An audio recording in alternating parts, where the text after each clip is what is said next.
going to speak about using our lead hand in a circling, stabbing motion, grips, single leg attacks, and of course half guard in a reasonably speedy fashion. You want to mime this stuff out as quick as possible, as thoroughly as possible. If you've got time in bed in the morning, for example, to go through the steps of half guard, that's a good thing to do. If you've got time in your stretching and moving around on the floor like a cat to mime half guard and its steps, super. So some other things to mention as well very quickly.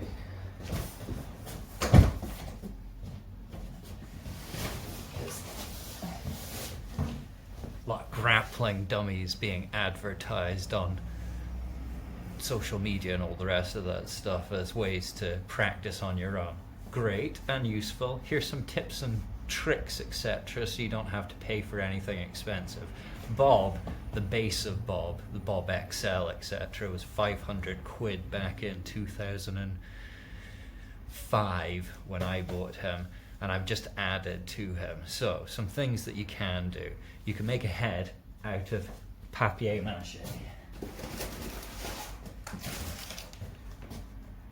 You can make a head out of papier-mâché. You can also make them out of a balloon, or if you want to get fancier with your equipment, striking pad or something like that would be good as well.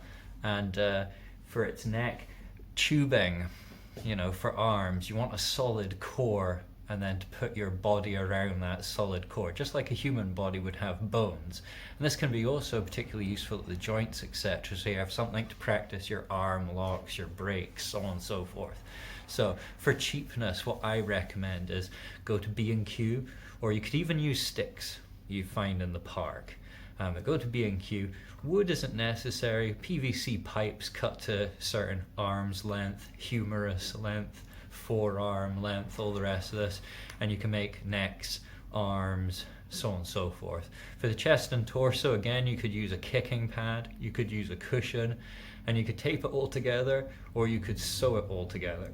So you've got some options. The other thing is using rash guards, or these leggings or lycra tops and bottoms. They will make a good outer covering, like the muscles over the skeleton, put on top of these PVC pipes, put over these sticks or whatever that make up the arms, the chest, so on and so forth. And a top will give it a top-like chest and arms thing to work around, legs the same.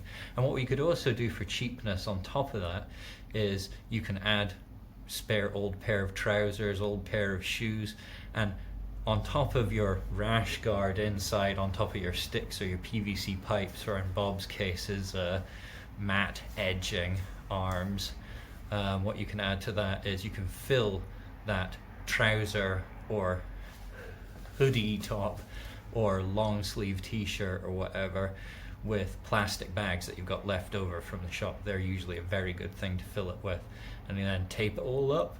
It doesn't have to last forever. If it's replaceable, if it's fixable, if it's stuff you can add to it cheaply, then great. A mask is a good thing to preserve features. If you do have a dummy that has specialized facial features, if you want to protect its rubber face and features, particularly its eyes and your stabbing, put a helmet and mask on. Otherwise you can run into trouble. So very quickly, movement. First of all, the side step, which I didn't mention last time. So I mentioned pivoting and circling and all the rest of that, and also not going too straight forwards and backwards, because straight forwards and backwards is never a good idea, and it's not done particularly much. I also mentioned not crossing your feet or bringing your feet too close together. And if you do bring your feet close together or switch stance or whatever, do it quickly and bring your base back out again like you're surfing. Now when you sidestep, the foot that is closest to the direction you're going in moves first. It's like you fall to that direction and catch yourself by bending your knee, and the other foot comes up to catch your balance. Again, back to surfboard stance, SCS, sideways combative stance. Like you're on a surfboard is one of the best analogies I can come up with. So for the side step, if I move to the right, what I can do is I throw my head first, maybe to avoid something. I catch with the foot, and then I bring myself across. If I move to this direction here, I maybe throw the head first, I maybe throw a parry with the rear hand, and then I bring my foot up. So I can bob and weave as I do this. That's more of a step. But the main thing is it's a side step. And I can do that either foot side, moving my head as I'm doing it, bending and lowering myself as I'm doing it as well. So the head moves just straight backwards and forwards, that's easier to track. If it moves side to side, slightly harder. If it moves side to side and forwards and back and up and down, it's a much harder target to track. That's why the police tell you to freeze before they shoot at you, because they hate a fucking moving target too, I can tell you. So that's our sidestepping. Sideways stance, let's grab, bob and work on single wrist grabs and evasions, and single leg grabs and evasions. Right. Over here. Gonna be attacking his leg and his lead hand, and to avoid being grabbed and to escape grabs, circling your wrist, circling your ankle is often a very good idea. Bringing your ankle and wrist together to break certain wrists, break certain grabs is also a good idea. And of course, bringing your hands together is a good thing. T-rexing your arms is something I've also talked about a lot. T-rexing your arms stops your opponent, or should help stop your opponent grabbing your behind the elbow holds and over the elbow holds. So things to remember and work on as we go for single wrist grabs and evade single wrist grabs. Circling to escape, and also to kick and strike if that's permitted in the match, or if it's combatives or whatever. And also so that this is moving and it gives your opponent something to look at and to see. And that means when you do actually strike, you're not just striking from here and stepping from here, which is easy to see and read. We're moving around and we're being unpredictable, so that when we do go for the grab, it's harder to see. And one way we might grab is we might grab with the lead hand and strike using our lead elbow to keep ourselves covered from their rear hand. We might use our rear hand to parry whatever is coming at us from their rear hand as we step in towards them.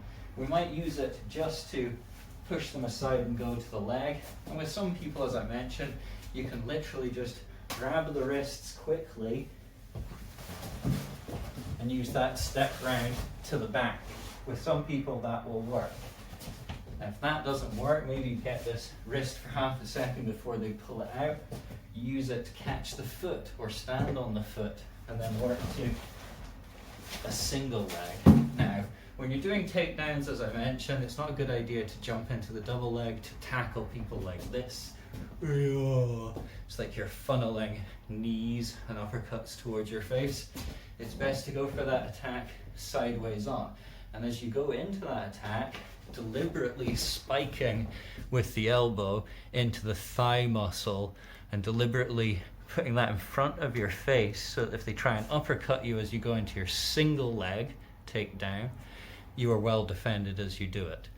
We also use the elbow in defense if they try and Muay Thai clinch us instead of letting us go to the wrestling clinch. We still go to the wrestling clinch, which is easy to go from for the Muay Thai clinch, but we have the elbow there ready against the Muay Thai knees.